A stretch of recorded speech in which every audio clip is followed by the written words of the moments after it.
Welcome to the HCI family of podcasts. We're your source for personal, professional, and organizational growth and development. We share our own original research, explore industry trends, and interview executives and thought leaders from across the globe. Join us for practitioner-oriented content around all things leadership, HR, talent management, organizational development, and change management. Maximize your personal and organizational potential with the HCI family of podcasts.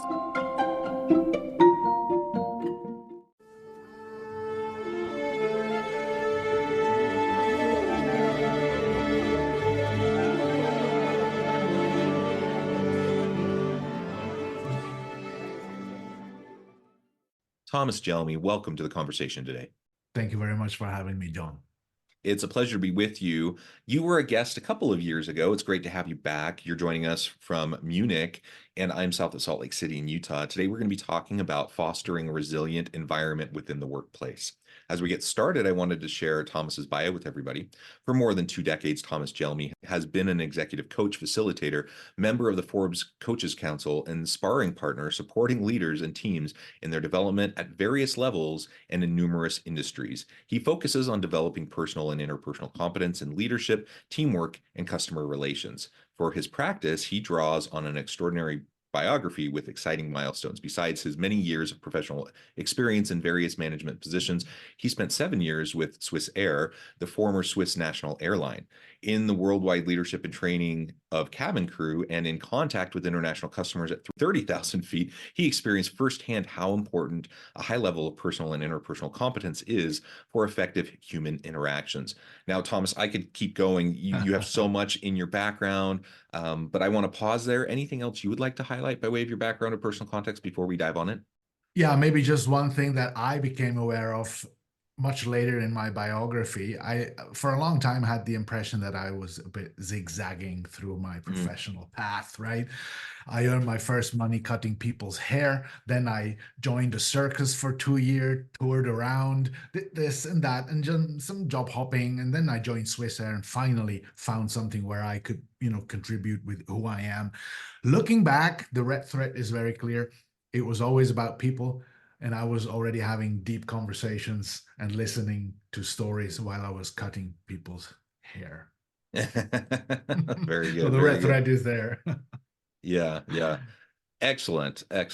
Well, so as we dive on in today to the broader topic, maybe you can share a little bit about your philosophy, generally speaking, around resilience, and then we can start to explore strategies on how we can create and foster and sustain a more resilient environment in the workplace. Yes, I'd love to. Well, I mostly focus on leadership development in my work. So I help people in leading positions to further develop their leadership personality, much more than skills or competencies or methods and techniques. It's really about becoming a leader. And this has 2 main components. One is a well-developed personal competence, which basically means being in touch with yourself, having a good relationship with yourself, and a well-established interpersonal competence, because it's about interacting with other people. Leadership is influence, right? Yeah. And personal is the prerequisite, is the basis for interpersonal. And so if we want to create and foster an environment or a culture of resilience, it all begins with ourselves and our own resilience. And let's explore that a little bit. So I agree. I think anytime we're trying to do anything within a team, within an organizational setting, the leader sets the tone and leads by example as much as anything. And so if you're trying to influence others, in creating a resilient workplace, resilient team members, resilient bench strength, people can step in to future roles and challenging responsibilities. It starts with you. You have to be able to, be resilient yourself, demonstrate that resilience to your people. How do we start that process? Especially in this day and age where I think it's probably never been harder to be a leader. The world is almost, it seems, infinitely complex. Constant disruptions. We're being expected to constantly pivot and be agile, all while also looking out for, the well-being of our people. There's a lot on the plate of leaders Yeah. right now. And I think a lot of leaders feel overwhelmed. Oftentimes, they just feel like, "Hey, it's the best thing I can do to just like Mhm. put out the fires every day, let alone, try to Mhm. do anything more long-term strategic or culture building in orientation." Mhm. Mhm. Mhm. Yeah, absolutely right. The environment in which organizations operate today and in which leaders lead and in which employees have to do their job has changed and keeps changing. Yeah. Everybody's aware with VUCA. Everybody Yeah. knows the term VUCA, right? This has been used for decades to characterize the volatility, uncertainty, complexity, and ambiguity of our environment. We are at a point today where VUCA is becoming a thing of the past. And Mm, there's already a new acronym coming up on the horizon, and that's BANI. BANI stands for the four main characteristics of today's environment post-pandemic: mm. brittle, anxious, non-linear, and incomprehensible. So if you think of VUCA and BANI, BANI hits the nail much better than VUCA, right? Today, Mm, things seem to be falling apart and become brittle. Um, People are, in one way or another, in various shapes and colors, anxious, yeah. tense, stressed. There's a lot of fear if we look into society and into workplaces. Things have become nonlinear in the sense of no more, clear cause and effect. If I do this, this will happen, or what happened is the consequence of what happened before. It has become much less predictable and therefore incomprehensible. And in this environment, we as leaders should be giving confidence, orientation, clarity, guidance, while at the same time being affected by the very same aspects of the environment ourselves. So this is highly challenging, as you already mentioned. And one of the first things to do when we want to increase our own resilience is to understand what we can change and influence and what we cannot. And to come to this distinction very clearly and as quick as possible in any given situation. Because it's a pillar of resilience, this what I call radical acceptance Mm, of the unchangeable.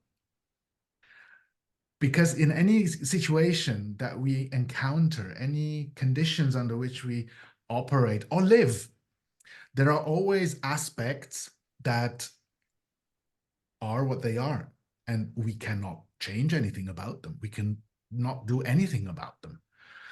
And then there's like a circle of influence, some aspects where we have choices, where we can change something, where we at least have some influence. yeah.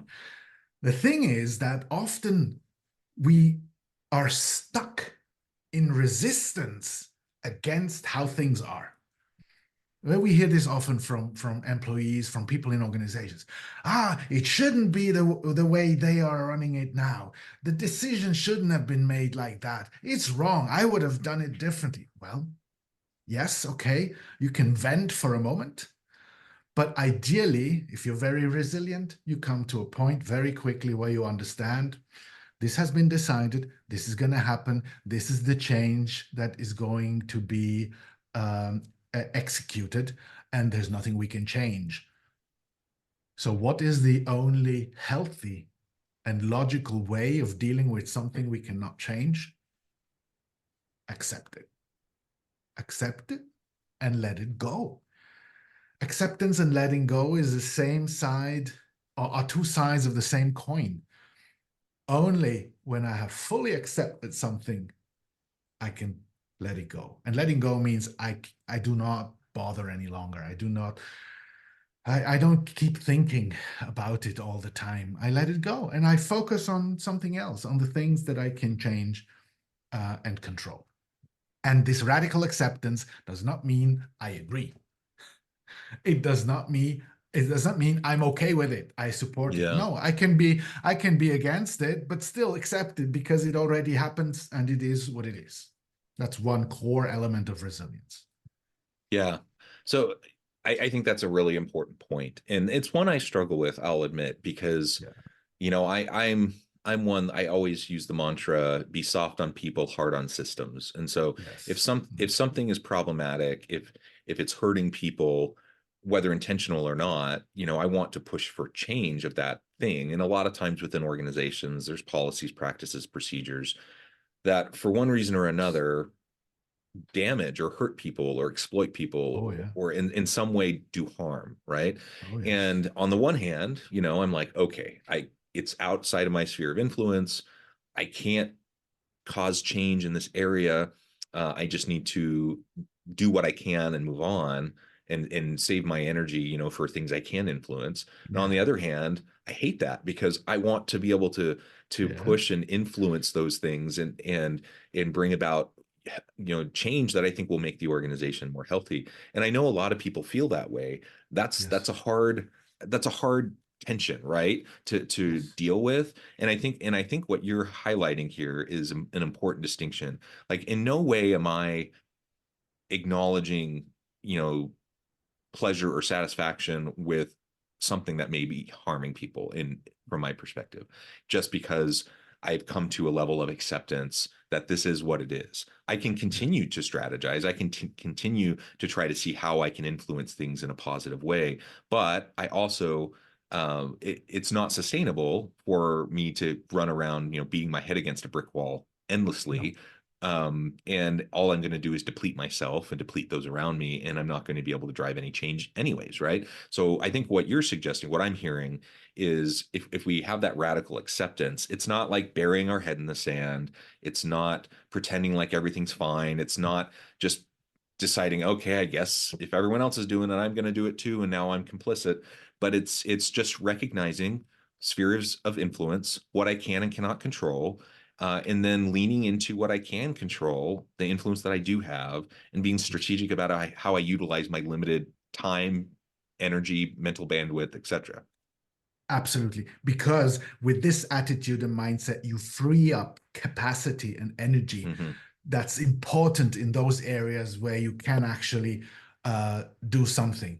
And you can still, try to address the topic and set impulses and highlight that you think is wrong.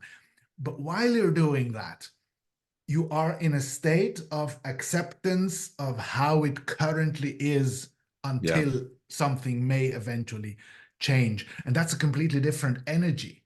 And it's yeah, more energy, like more energy for what is relevant.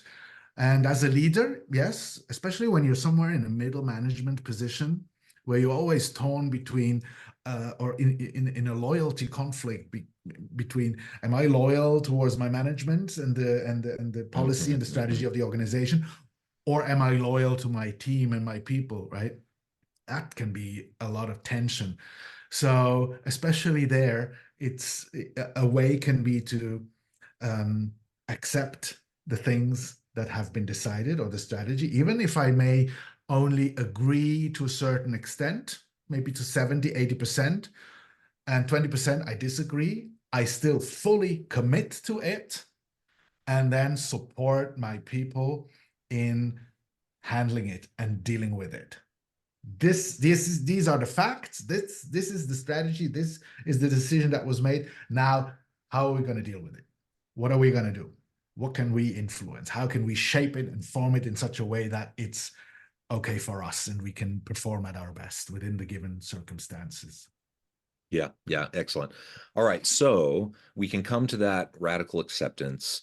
Um, we start to have internal resilience. We start to Mhm. model that for our team, for our people. Now, what else can we do from a strategic point of view to Yeah. start to foster that environment of resilience, not just within Mhm. ourselves, but within our team? Yes. So two more, actually three more pillars of resilience besides the radical acceptance. Another one is optimism. choosing a mindset of optimism, an optimistic mindset. And optimism is not to be mixed up with naive positivity or even toxic positivity. Right? Mm-hmm. Running around the organization saying, yeah, everything is fine. Yeah, ignore the issues. Focus on the positive. Think positive. That's not optimism. That's denial. And this can be toxic, actually. And you can Yeah. undermine your own credibility and trust if you do that. Optimism means believing in a positive outcome despite the conditions or amidst adversity, when you feel like everything's brittle and things seem to be falling apart, you still strongly believe in a positive outcome and that we are, as a team or as an organization, going to come out of this the other end and we'll be fine. And radiating this confidence, that's leadership. That's leadership. So optimism, and this goes hand in hand with solution focus. Mm-hmm. What does that mean? Solution focus is the question, what do I focus on for myself? Where do I put my focus of attention mainly? What do I think about mostly? And what do my conversations focus on? And to give you a simple example, let's say something happened, somebody made a mistake, customer complains, internal customer, external customer, doesn't matter.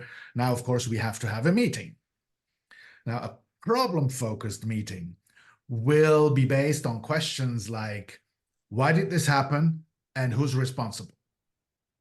Whose fault is it? And you can almost sense what kind of an emotional climate these questions will generate in that meeting and what this will do to people and how they will come out of that meeting. A solution-focused meeting, same event, would be based on questions like, how did this happen? What needs to be done now? How can we support you? What can we learn from this? Totally different energy, totally different vibe.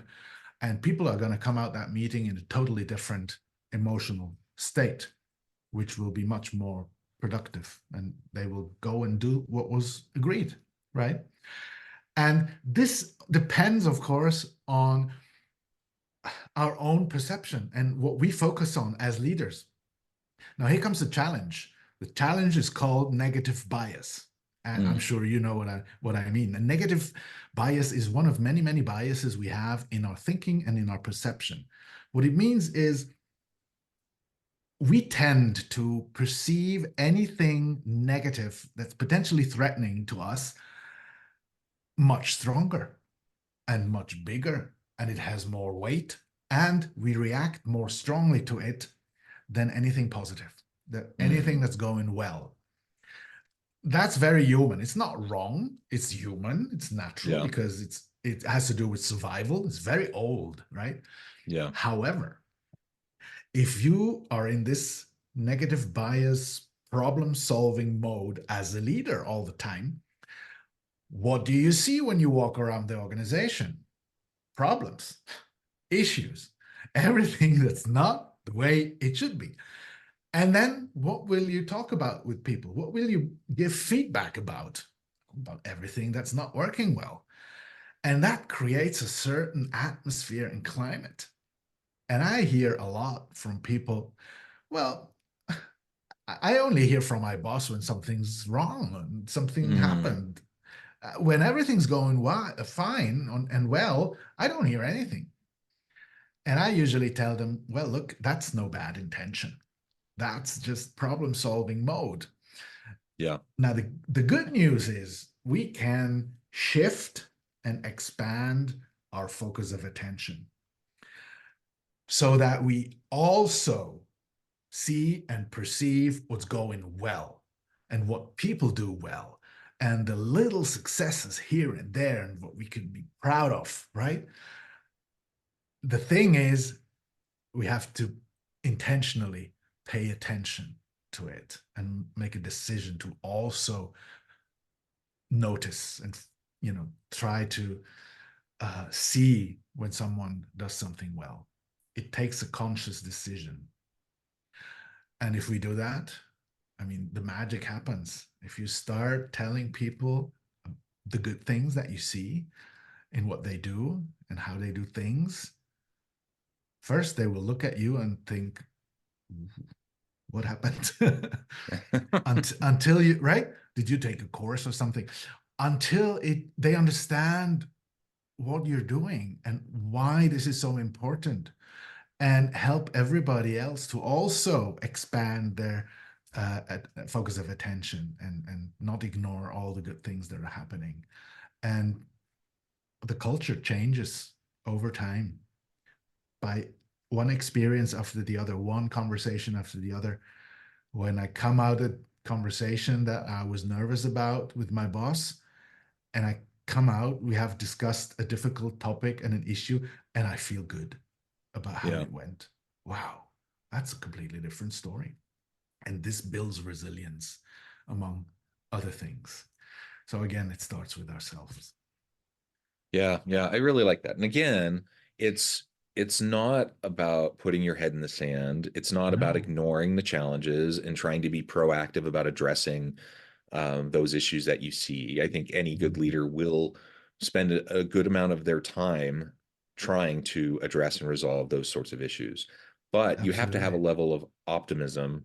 Um, I mean, to just to be able to stay sustainable and not burn out, you have to have optimism, because there are always problems. I mean, give me any organization. I don't care how excellent the leader is. I don't care how good the people are. I don't care, um, about how many awards it's won. Every organization with people have issues, have lots of issues, right? Um, Yes. and it's because we're human and we're messy, and there's always issues that you have to work through. And so just acknowledging that, acknowledging, yes, there are challenges. Yes, we are working at it. We're building the plane while we're flying it. We're not going to ignore the issues. We're going to address them head on. But we're going to do it with a positive mindset. We're going to do it from a growth mindset, that we're going to learn from these setbacks. And that level of Yes. like ingenuity and innovation and just the overall energy around and the positivity around that kind of a mindset and approach is so dramatically different than what we've all experienced when we're around somebody who's just always negative, like always just Oh, kind of complaining, always whining. It's oh not, yeah. I mean, it's not that they see things other people don't see. Maybe they do, but I mean, most of the time it's just they're only focusing on the negative Yes. and they're ignoring the positive, or they're ignoring the growth opportunities that are coming Yes. from this. And so it is a tension, and it is something you have to balance, because I'm not all about being Pollyanna-ish and just ignoring the hard things and pretending like everything is okay. But I think having a realistic understanding of the challenges we face, while having an internal optimism that we can do better, that we can learn together, and that we will figure this out. That is what Yes. people need on your team. So I need to be able to model that for my people. I need them to see that I have that positivity, and that I have that overall optimism around what we're trying to Yes. accomplish, and regardless of the challenges we might be facing, and then encourage them to do the same. And like you mentioned, point out the good things, model Yeah. that by Yeah. by expressing gratitude and pointing out the wins, and Yeah. yes, acknowledging the challenges, but also where have we come? Like, where did we start, and where have we come, and where are we going? That's what leadership is, right? Exactly. And it's often small things, that are improving, that are getting better. There's this beautiful, quote that really summarizes negative bias in one sentence. It says, one falling tree makes more noise than a whole forest growing Mm, at the mm, same time, right? So we tend to focus on those falling trees when there's so much growing. We just have to look at it and pay attention. And I liked how you just said a more realistic view, because that's what it is when we're optimistic and we're also including all the good stuff in our awareness. That's realistic. It's mm. much less biased, right? And Yes, we have problems and issues because we're humans and it can get messy, you just said. And I go even one step further, that problems and issues are in the nature of work and businesses. Yeah. We're here for that. It's about solving one problem after the other, and it will never end. Believing that we will one day reach a point where finally we have resolved all the issues and problems and we can finally relax and do our work. That's a myth. It will Right. never happen, ever.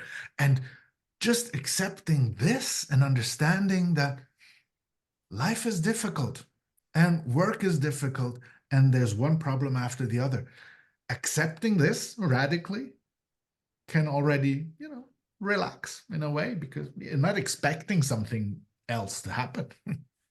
Yeah. Absolutely. Mm. Well, Thomas, this has just been a real pleasure. I note the time. I need to let you go here in just a minute. But before we wrap things up for today, I wanted to give you a chance to share with the audience how they can connect with you, find out more about your work, your team, and then give us the final word on the topic for today. Okay, wonderful. So you can find me on LinkedIn, on Instagram, Facebook, TikTok, and just reach out to me, connect with me, visit my website, send me a message if you're interested to talk and to discuss. And the final word for today would be to just make the next step into more resilience, for example, or into more optimism, or into more the ability of radical acceptance. You're not supposed to make a big leap and tomorrow morning, yeah, I got it. And now I'm like resilience level from 60 to 100%. No, that's not how it works. What is the next best thing I can do to start moving in the right direction? And one little thing could be to sit down at the end of the day, take a pen and a sheet of paper, a tablet, whatever it may be, and write down what went well today. Mm. And what did I do well today? And just write down what comes to mind so that you set your self-perception straight, right? And then ask yourself, even though I may not have achieved everything on my list today, did I give my best? Did I do what was possible under the given circumstances? Yes, I did. That's a reason to pat yourself on the shoulder and say, well done. That was a good day. And now you deserve a good rest and disconnect. So that will be my final word. Small Well things, said. baby steps. Baby steps. Well said. Thomas, thank you so much. It's been a pleasure. I encourage Thank the you. audience to reach out, get connected, find out more about what Thomas could do for you. And as always, I hope everyone can stay healthy and safe. They can find meaning and purpose at work each and every day. And I hope you all have a great week.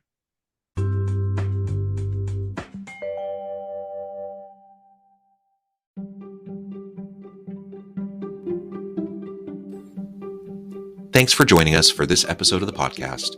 We hope you stay healthy and safe, and please join us again soon.